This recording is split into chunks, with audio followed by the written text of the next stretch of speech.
देखिए आपके NDTV NDTV का आर्टिकल है और इस आर्टिकल में बताया गया था कि भारत का पड़ोसी मालदीव, जो कि असलियत में भारत का पड़ोसी है भी नहीं, उसने भारत से पेट्रोल डीजल की मांग की है। खबर के अनुसार भारत के विदेश मंत्रालय के प्रवक्ता रणधीर जायसवाल ने कल को एक प्रेस कॉन्फ्रेंस में ये कहा कि भारत का पड़ोसी मालदीव भारत से फ्यूल सप्लाई की मांग कर रहा है, क्योंकि ईरान युद्ध की वजह से अन्य पड़ोसी देशों की तरह मालदीव में भी पेट्रोल डीजल की शॉर्टेज हो रही है। रिपोर्ट में बताया जा रहा था कि मालदीव ने फिलहाल के लिए 5000 मीट्रिक टन पेट्रोल और 5000 मीट्रिक टन डीजल की मांग की है, जिस पर भारत ने रिप्लाई नहीं दिया था, लेकिन आज वो रिप्लाई आ चुका है और भारत का ये रिप्लाई मुझे बहुत पसंद आया। आपको आया या नहीं वो वीडियो के अंत में कमेंट करके जरूर बताना। तो रिपोर्ट्स के मुताबिक भारत सरकार ने फिलहाल के लिए मालदीव को पेट्रोल या डीजल देने से मना कर दिया है। भारतीय विदेश मंत्रालय के बयान के मुताबिक फिलहाल भारत के पास सिर्फ एक मालदीव की रिक्वेस्ट नहीं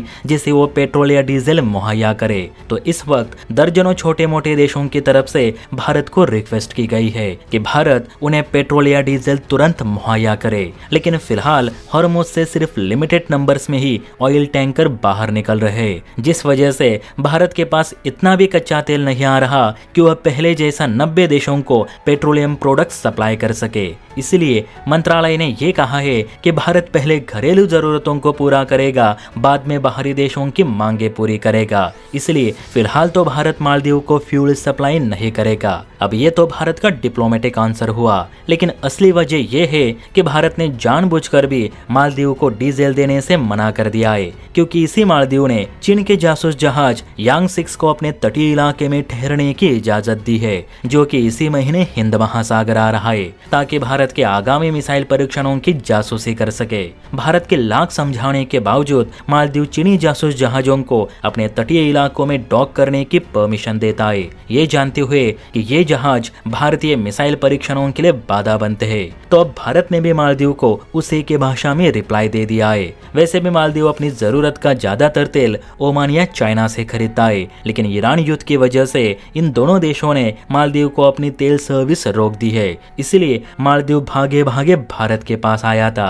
कि हमारी मदद करो, और मेरे हिसाब से भारत ने नो कहकर इस बार एकदम सही रिप्लाई मालदीव को दिया है, क्योंकि देखिए श्रीलंका और बांग्लादेश में सरकारें बदल चुकी है और ये देश पहले जितने भारत विरोधी भी नहीं रहे। कम से कम अभी जो सरकारें श्रीलंका और बांग्लादेश में है उन्हें देखकर तो यही लगता है, लेकिन मालदीव के मामले में ऐसा नहीं कहा जा सकता, क्योंकि आज से 2 साल पहले की बात करें तो मालदीव के राष्ट्रपति यानी मोहम्मद मोइजू भारत विरोधी कैंपेन चलाकर ही मालदीव के राष्ट्रपति बने थे। प्लस उन्होंने राष्ट्रपति बनते ही भारतीय सेना को मालदीव से निकाल दी और ये तक कह दिया कि मालदीव को भारतीय सेना की जरूरत नहीं, भारतीय सेना से मालदीव के लोगों को दिक्कतें हो रही है। सिर्फ यही बात नहीं तो मोहम्मद मोइजू एक नंबर का प्रो चाइनीज इंसान है, यानी कि भारत से ज्यादा ये चाइना को फेवर करता है। यही कारण है कि चाइना से जो यांग 6 नामक जासूस जहाज हिंद महासागर की ओर बढ़ रहा है उसे मालदीव में ठहरने की परमिशन मोहम्मद मोइजू ने ही दी है।